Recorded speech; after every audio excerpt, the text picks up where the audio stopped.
সেই জুলাই গণঅভ্যুত্থানের প্রেক্ষিতে আমাদের যে বক্তব্য ছিল যে আমরা ফ্যাসিবাদী ব্যবস্থার বিলোপ এবং একটি নতুন রাজনৈতিক বন্দোবস্ত আসলে প্রতিষ্ঠা করতে চাই।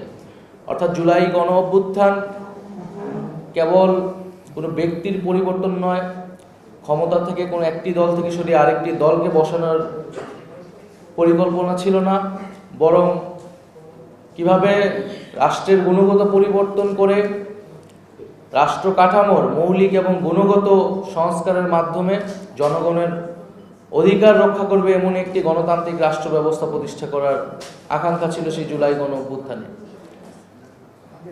আমরা মনে করি যে বাংলাদেশে ইতিহাসে বিভিন্ন সময়ে জনগণ রাস্তায় নেমেছে, আন্দোলন করেছে। আমরা 90-ও গণঅভ্যুত্থানের কথা ইতিহাসে পড়েছি, কিন্তু যেই প্রেক্ষিতে যে আকাঙ্ক্ষা থেকে এই গণঅভ্যুত্থান বা জনগণের রাস্তায় নেমে আসা, সেই আকাঙ্ক্ষাগুলা বিভিন্ন সময় আমরা দেখেছি ব্যর্থ হয়েছে।